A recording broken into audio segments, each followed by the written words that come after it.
नमस्कार. ग्रामगीता अध्याय 14 भाग 73.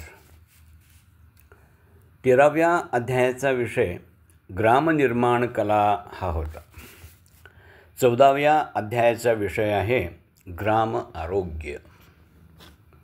ज्या पद्धतीनं या ग्रामगीतेतल्या अध्यायांची रचना केली गेली आहे आणि विषयही निश्चित केले गेले ते पाहता संत तुकडोजी महाराजांनी किती खोलात जाऊन ग्रामजीवनाबद्दल विचार केला आहे हे कळतं. लोकांचं अज्ञान काही केल्या जात नाही.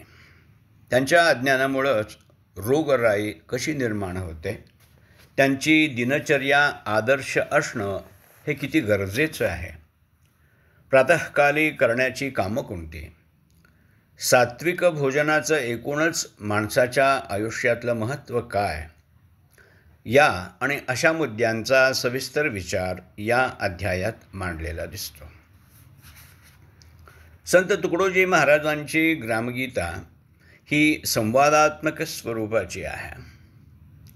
कोणीतरी एखादा श्रोता, भाविक किंवा एखादा जिज्ञासू प्रश्न विचारतो किंवा गावातल्या दुरवस्थेवर टीका करतो आणि त्याला उद्देशून संत तुकडोजी महाराजांनी सांगितलेले विचार, असं या रचनेचं स्वरूप आहे.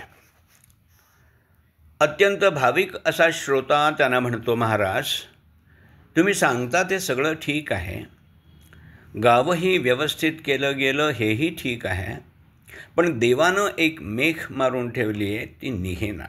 बघा, अहो, खेड्याचं शहरात रूपांतर केल्यानं काय होणार आहे?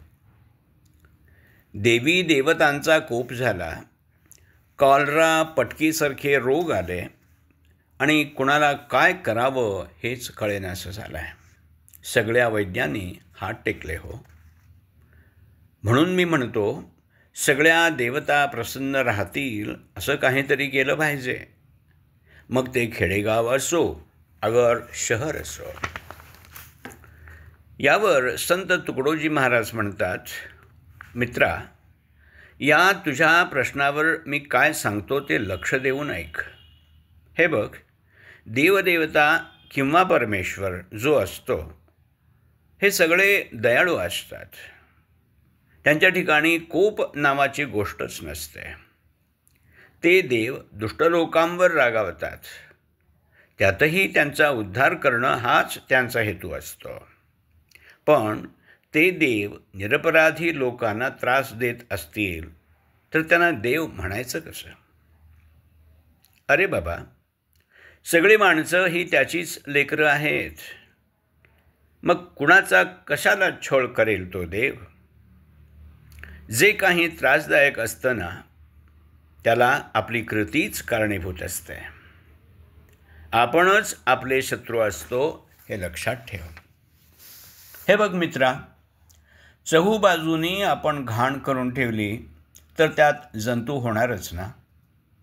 त्याच जंतूंपासून वेगवेगळ्या प्रकारचे रोगांच्या साथी पसरतात हे लक्षात घे. अरे, जिथं शुद्ध आचरण नाही, जिथं शुद्ध आहार विहार नसतो, जिथली हवा आणि पाणी अशुद्ध असतं, तिथं हे जंतू फोफावतात आणि माणसांचा जीव घेतात.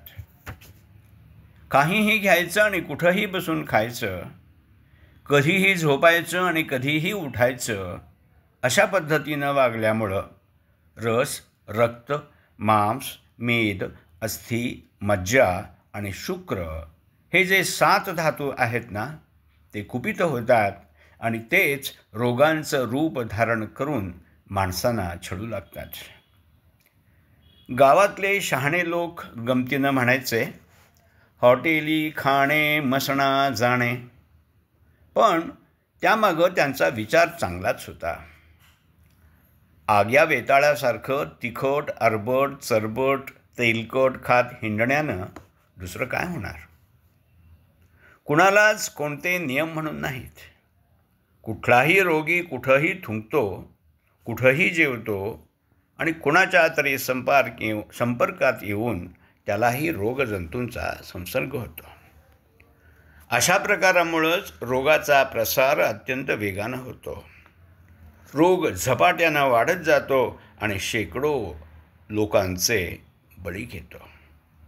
एवढं सगळं झाल्यावरही गावातली माणसं शहाणी होत नाहीत.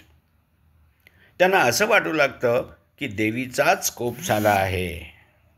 मग कुठल्या तरी मांत्रिकाला बोलावलं जातं. मग कोणी त्याला बाहेरची बाधा म्हणतं, कोणी आतली बाधा म्हणतं, कुणीतरी करणी केली, कुणी पिशाचाची बाधा आहे असं म्हणून लोकांना घाबरवतं. रोग्यावर औषधोपचार न झाल्यामुळं तो रोगी हकनाक मरतो. क्रमशः